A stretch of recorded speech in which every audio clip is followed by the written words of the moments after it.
रजनी सुबह उठकर चाय का कप हाथ में लिए अखबार में नजरें टिकाए हुए थे कि अचानक उसका फोन बजा। और सुबह सुबह किसका फोन आ गया? तभी उसके दिमाग में घंटी बजी। कहीं सालू का तो नहीं? लगता है आज फिर छुट्टी पर है। एकदम सही अंदाजा था उसका। फोन सालू का ही था। हेलो दीदी, मैं सालू बोल रही हूँ। हाँ बोल, क्या हुआ? वह दीदी, आज मैं काम पर नहीं आ पाऊंगी। क्यों? अभी 2 दिन पहले ही तुमने छुट्टी ली थी। हाँ दीदी, ली तो थी, पर मेरी तबीयत पूरी तरह ठीक नहीं हुई थी और मैं काम पर आ गई थी। आज बहुत कमजोरी और चक्कर महसूस हो रहे हैं। उठने की भी हिम्मत नहीं है। बस इतना सुनते ही रजनी का गुस्सा 7वें आसमान पर पहुंच गया और फोन पर ही लगी उसे जली कटी सुनाने। देख सालू, रोज रोज बीमारी का बहाना करके तू छुट्टी लेती रहती है। अगर काम नहीं होता तो बता दे, मैं कोई और इंतजाम कर लूँगी।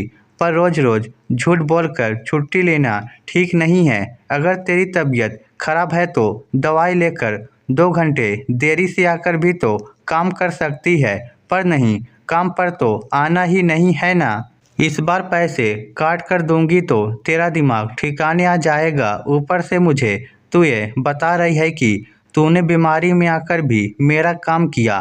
काम करना है तो कर, नहीं तो रहने दे। कहकर रजनी ने फोन काट दिया और बड़बड़ करती हुई चाय पीने लगी। तभी मोहित कमरे में अंगड़ाई लेते हुए आया और बोला कि क्या हुआ, सुबह सुबह क्यों चालू हो गई बड़बड़ करने? रजनी का मूड तो पहले से ही अपसेट था। ऊपर से मोहित के ऐसे शब्दों ने आग में घी का काम किया। मुझे किसी पागल कुत्ते ने नहीं काटा जो बिना बात के बड़बड़ करूंगी। महारानी सुबह सुबह फोन कर देती है, तबीयत खराब है, काम पर नहीं आऊंगी। हाँ तो इसमें इतना गुस्से की क्या बात है? उसकी तबीयत खराब है तभी तो नहीं आ रही। अब रजनी ने 2-4 जली कटी मोहित को भी सुना डाली।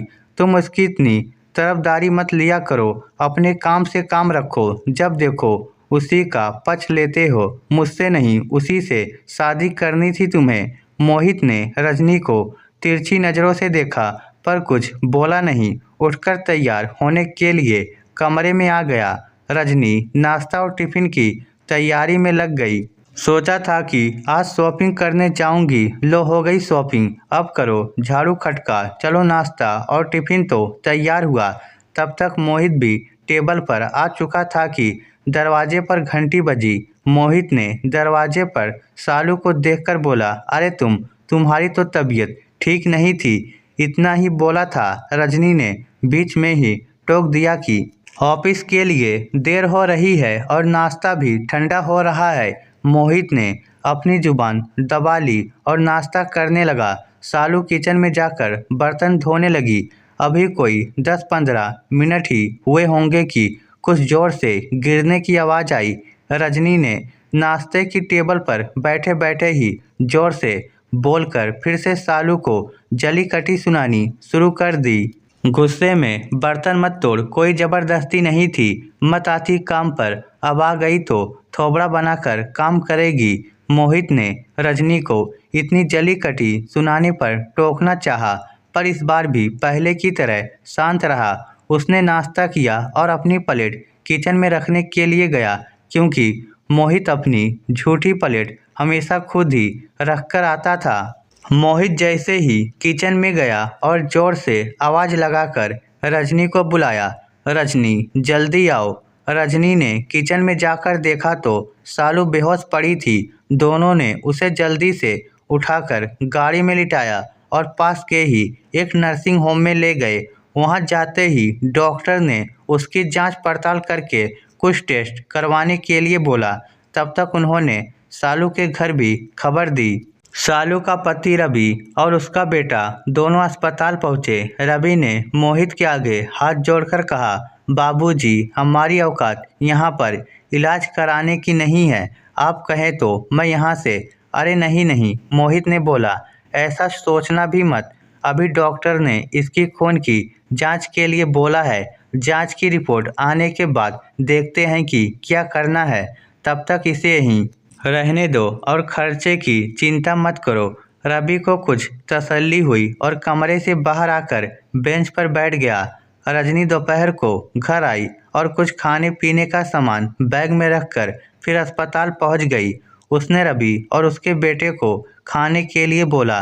दोनों भूखे थे तो दोनों ने खा लिया। शाम को रिपोर्ट आई और उसमें सालू को टाइफाइड निकला, जो कि बिगड़ गया था। डॉक्टर ने बताया करीब 1 महीने का समय सालू को ठीक होने में लगेगा। शाम को सालू को होश आ गया। रजनी उसके पास ही खड़ी थी। उसने सालू के सिर पर हाथ रखा और आंखें झुकाकर उससे माफ़ी मांगी। सालू ने मुस्कुराकर हल्के से सिर हिलाकर आंखें बंद की, जैसे कि वह कह रही हो कि इसकी कोई ज़रूरत नहीं। डॉक्टर ने उसे चेक करते हुए कहा कि 1 हफ्ता तो कम से कम हॉस्पिटल में ही रखना होगा। मोहित ने डॉक्टर से बातचीत करके कहा कि आप उसे अच्छे से अच्छा इलाज दें। रवि आगे बढ़ा और हाथ जोड़कर बोला, बाबूजी, मैं आपका एहसान कभी नहीं भूलूंगा। रवि ने मोहित को गले लगाकर कहा कि इंसान ही इंसान के काम आता है। रजनी मोहित की तरफ देखकर गर्व महसूस कर रही थी और खुद को शर्मसार महसूस कर रही थी, जिसे बिना कहे मोहित ने भाप लिया था। इस स्टोरी को लेकर आपकी क्या राय है? नीचे कमेंट करके हमें ज़रूर बताइएगा। धन्यवाद।